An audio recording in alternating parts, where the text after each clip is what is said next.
Hello everyone, I welcome you all to another case video by Launchpad education.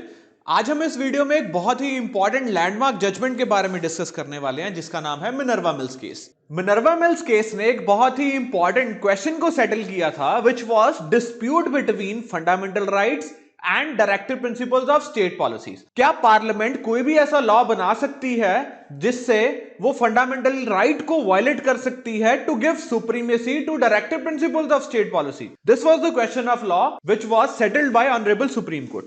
But before we move to Minerva Mills case, let us first know the basics. क्योंकि ये tussle directive principles of state policy और fundamental rights के बीच में थी, तो थोड़ा brief में हम देख लेते हैं कि directive principles of state policy आखिर में है क्या। डीपीएसपी एक्चुअली आर आइडल्स या फिर इन शॉर्ट ये इंस्ट्रक्शंस हैं जो स्टेट को दी गई थी by constitutional makers via our constitution के आपको अपनी पॉलिसीज डिजाइन करते हुए या फिर लॉज इनैक्ट करते हुए इन आइडियल्स को, इन प्रिंसिपल्स को माइंड में रखना है। मतलब अगर फेडरल इंस्टीट्यूशंस कोई भी लॉज या पॉलिसीज इनैक्ट कर रहे हैं तो वो directive principles of state policy के साथ सिंक में होने चाहिए। So DPSP are ideals which are meant to be kept in mind by state while formulating policies and enacting laws. अब क्वेश्चन ये उठता है कि directive principle of state policy का कॉन्स्टिट्यूशन में क्या पर्पस है। उनका पर्पस ये है कि सिंस फंडामेंटल राइट्स जो हैं वो पॉलिटिकल डेमोक्रेसी एस्टैब्लिश कर रहे हैं, सिमिलरली डायरेक्टिव प्रिंसिपल्स क्या एस्टैब्लिश कर रहे हैं? Social and economic democracy. So they are principles that aim at providing social and economic justice and set the path towards welfare state. So welfare state की path कैसे set हो रही है? Through various social and Gandhian principles. Now there are various socialist principles जो welfare state की बात करते हैं। उनमें से ही दो इंपॉर्टेंट प्रिंसिपल्स हैं 39B एंड 39C। सो ये दोनों प्रिंसिपल्स बहुत ही इंपॉर्टेंट है क्योंकि आगे जाके सारा कुछ इनके साथ ही लिंक्ड होगा इस केस में। सो 39B क्या कह रहा है? It is dealing with the ownership and control of material resources of community are distributed in common good. इसका मतलब यह है कि जो सोसाइटी में मटेरियल रिसोर्सेज हैं वो कम्युनिटी में इस तरह डिस्ट्रीब्यूटेड होने चाहिए कि वो कॉमन गुड प्रमोट कर रहे हैं, ना कि किसी पर्टिकुलर सेक्शन का गुड प्रमोट कर रहे हैं। सिमिलरली आर्टिकल 39C क्या कह रहा है? It is saying that operation of economic system should not result in concentration of wealth। मतलब जो इंडिया का इकोनॉमिक सिस्टम होगा वो इस तरह से वर्क ना करे कि देश के चंद लोगों के हाथ में सारी वेल्थ की कंसंट्रेशन हो जाए और जो पुअर सेक्शन है वो कभी भी प्रॉस्पर ना कर पाए एंड इंडिया इगैलिटेरियन सोसाइटी या वेलफेयर स्टेट की पाथ से भटक जाए। सो इन शॉर्ट 39B और 39C को हम सोशलिस्ट प्रिंसिपल्स का नाम दे सकते हैं। अब बात करते हैं 25th कॉन्स्टिट्यूशनल अमेंडमेंट की, जिसने आर्टिकल 31C को ऐड किया। अब 31 we already know it was right to property. I am not talking about 31C, rather I am saying 31 article which was right to property which was then the fundamental right, जो बाद में eliminate कर दिया गया था via 44th constitutional amendment के साथ। सो 31C क्या था? 25th कॉन्स्टिट्यूशनल अमेंडमेंट से 31C को 31 के अंडर ऐड किया गया था। क्यों ऐड किया गया था? To save the laws that give effect to directive principles of state policy. मतलब अगर पार्लियामेंट कोई भी ऐसा लॉ बनाती है जो directive principles of state policy को इंप्लीमेंट करने के लिए बनाया गया है और अगर वो लॉ आपके किसी फंडामेंटल राइट को वायलेट कर भी रहा है तब भी उस लॉ की जुडिशियल स्क्रूटनी नहीं हो सकती। This is what is article 31C। सो वो फंडामेंटल राइट्स जिनको वो वायलेट कर रहा था, वो कौन से फंडामेंटल राइट्स के बारे में हम बात करेंगे, which will be article 14, 19 and 31, जिसके बारे में हम ब्रीफ में बात कर चुके हैं। सो आर्टिकल 14 क्या है? Which is right to equality which includes equality before law and equal protection of law.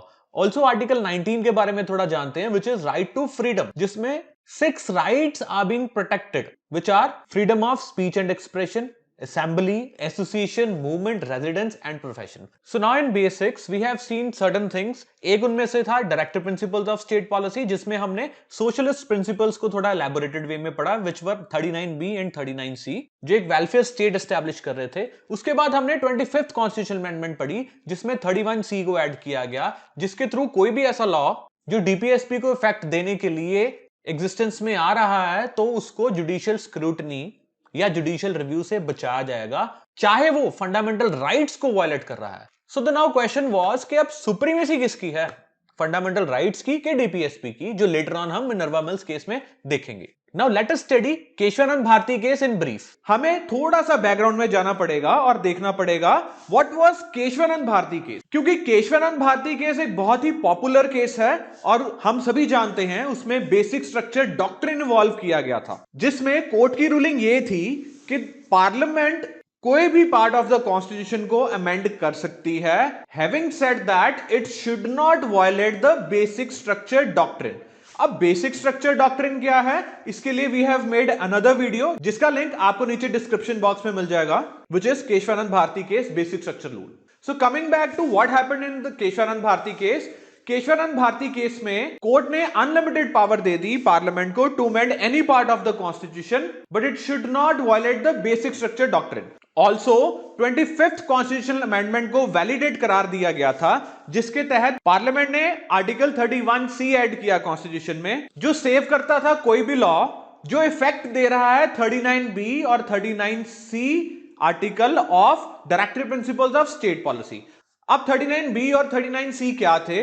These were the socialist principles, जिनको इंप्लीमेंट करने के लिए पार्लियामेंट लॉ बनाना चाहती थी, और वो लॉ चैलेंज ना हो जाए ऑनरेबल सुप्रीम कोर्ट में because it violets fundamental rights और नॉट, इसके लिए 31C को ऐड किया गया कि ऐसे सारे लॉज को सेव किया जाएगा। एंड कोर्ट ने भी इस अमेंडमेंट को वैलिडेट करार दिया with the condition that such laws should not hamper the basic structure doctrine. So in Keshwanand Bharti case, court upheld the validity of 24th and 25th Constitutional Amendment Act with the condition that it cannot be outside the judicial review.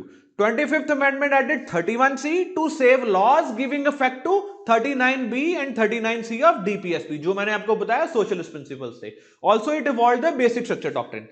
अगर इन सभी के बारे में आपको detail में जानकारी जाननी है तो you can watch our video Kesavananda Bharati case के नाम से। अब देखते हैं मिनर्वा मिल्स केस इवॉल्व कैसे हुआ। जैसे कि मैंने आपको बताया कि कोर्ट ने 25th कॉन्स्टिट्यूशनल अमेंडमेंट को वैलिडेट करार दिया, जिसमें आर्टिकल 31C ऐड किया गया था उन लॉज को सेव करने के लिए जो 39B 39C डीपीएसपी को इंप्लीमेंट करवा रहे हैं। पार्लियामेंट ने यह सोचा कि सिंस 39B 39C के लिए कोर्ट अग्री कर गया, तो उन्होंने 31C के होराइजन को बड़ा किया bye 42nd constitutional amendment act, जिसके तहत उन्होंने बोला not only 39B and 39C, अब कोई भी directive principle of state policy को अगर हमें इंप्लीमेंट करवाना है तो हम लॉज बना सकते हैं, in spite the fact such laws fundamental right primarily 1490 को वायलेट कर भी रहे हैं तो भी। So in short 42nd amendment act ने क्या किया था, उसने एक लीगल सुप्रीमेसी दे दी directive principles of state policy को ओवर फंडामेंटल राइट्स। यही एक क्वेश्चन है जिसका जवाब हमें आगे मिनर्वा मिल्स केस में मिलेगा। ऑल्सो 42nd अमेंडमेंट के थ्रू पार्लियामेंट ने बोला that there is no limitation to amending power of the parliament and no amendment can be questioned in any court of law on any grounds. In short, judicial review को खत्म करने की कोशिश की गई by 42nd Amendment Act.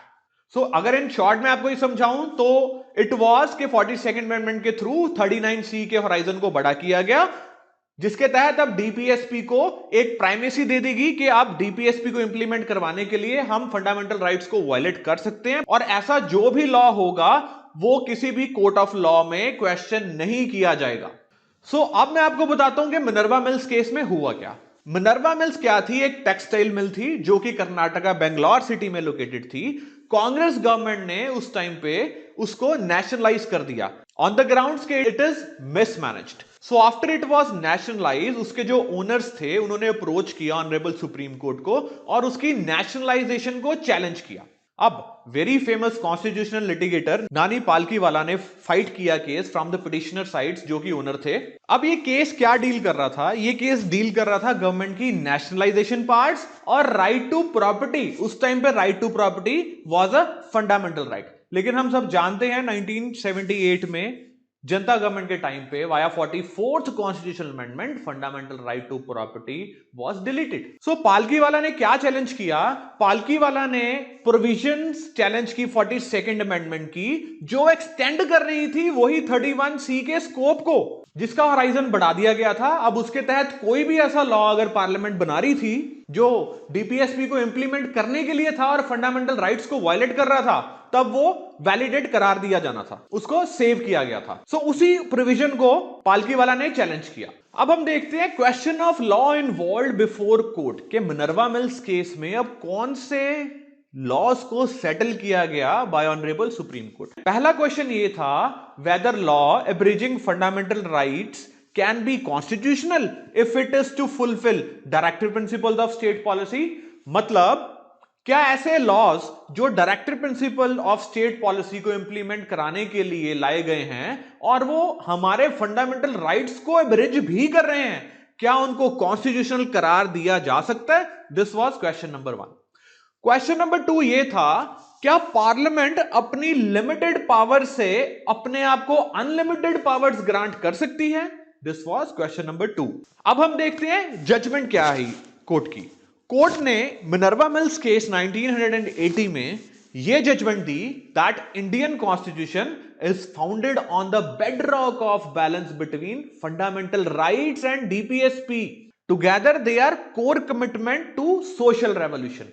मतलब जो Indian constitution है वो फंडामेंटल राइट्स और directive principles of state policy के बैलेंस पे ही टिका हुआ है। दोनों अलग हैं, but they are actually two wheels of the same chariot. एक ही रथ के वो दो पहिए हैं और किसी एक को सुप्रीमेसी देना दूसरे के ऊपर हार्म करेगा। Doctrine of harmonious construction. So they are two wheels of the same chariot and giving one supremacy of other will harm the doctrine of harmonious construction. Harmony between two is the basic structure. Goals of directive principles have to be achieved without abrogating fundamental rights.